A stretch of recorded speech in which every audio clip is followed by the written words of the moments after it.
banyak sekali nasabah ya, bahkan brokernya sendiri itu yang bertransaksi di situ, di perusahaan itu dipersulit. WPB-nya tidak mau tanda tangan ya, ketika nasabah sudah tanda tangan form withdrawal-nya, WPB-nya nggak tahu kemana, tidak bisa dihubungi dan lain-lain ya.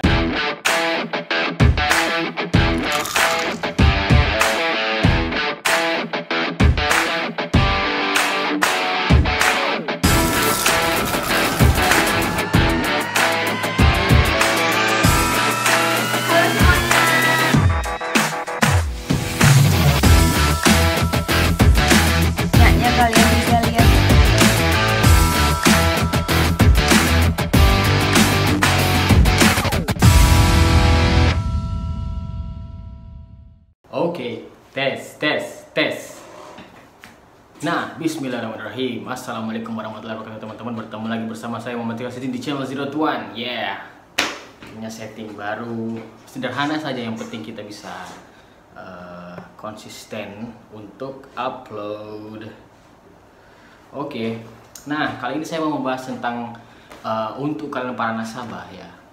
Hal-hal apa saja yang sangat penting, yang sangat krusial untuk kalian perhatikan sebelum kalian masuk di pialang ya.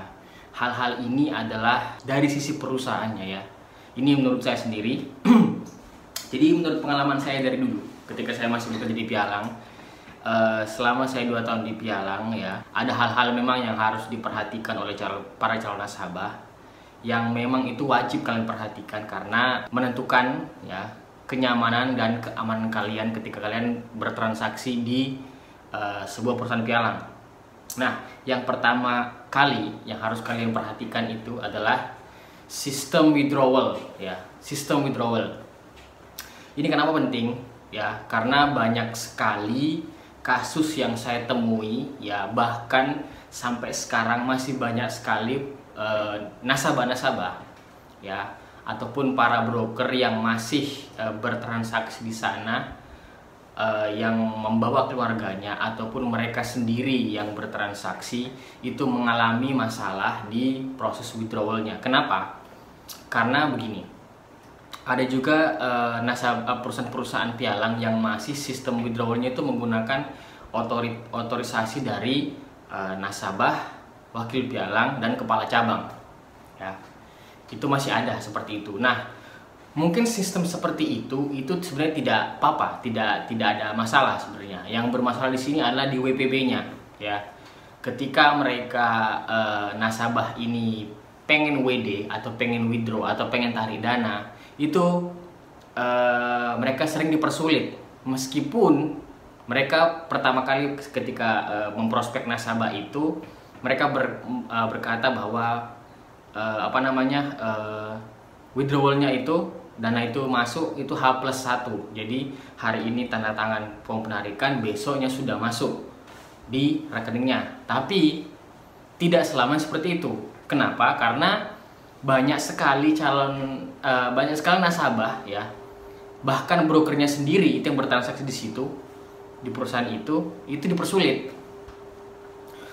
WPB-nya tidak mau tanda tangan ya, ketika nasabah sudah tanda tangan form withdrawal-nya, WPB-nya nggak tahu kemana, tidak bisa dihubungi dan lain-lain ya. Jadi meskipun kita mau bagaimanapun, dana itu tidak bisa ketarik. Kita mau profit, nasabah mau profit, nasabah mau loss, itu pun pasti dipersulit. Susah sekali buat nasabah ini tarik dananya ya.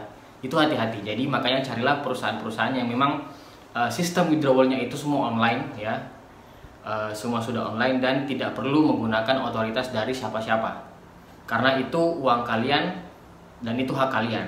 Terus yang kedua itu adalah perusahaan yang selalu mengedukasi nasabahnya mengenai kondisi market, baik itu dari segi fundamental maupun dari sisi teknikal ya. Itu penting.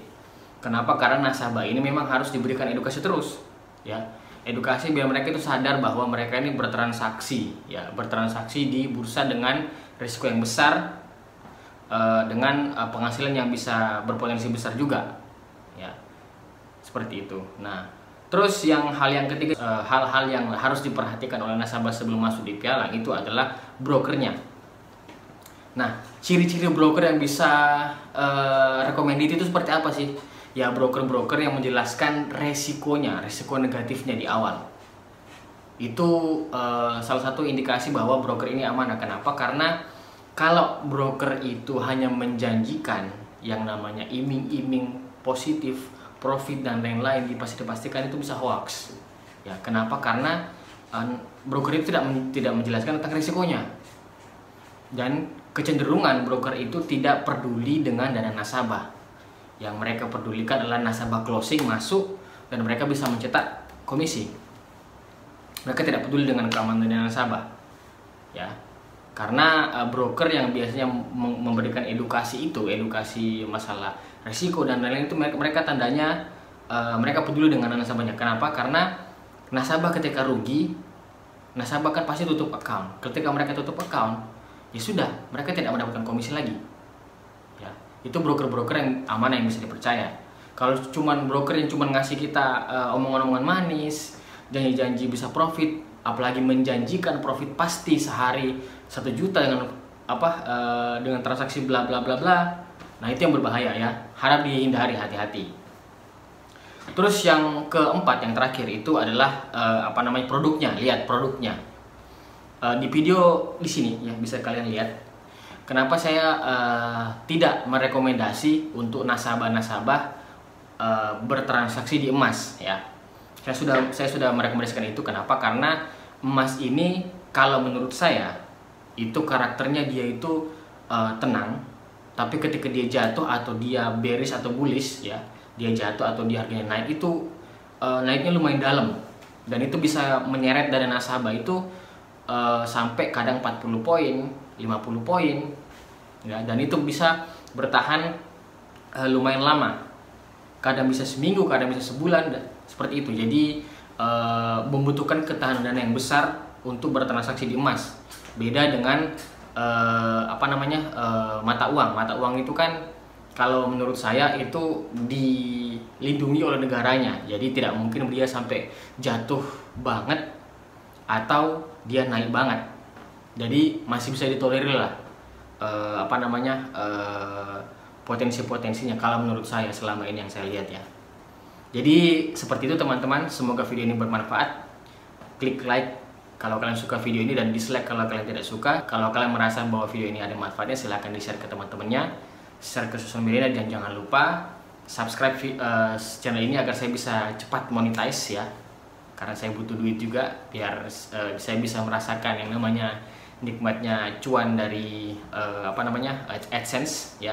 Terima kasih, semoga bermanfaat. Assalamualaikum warahmatullahi wabarakatuh.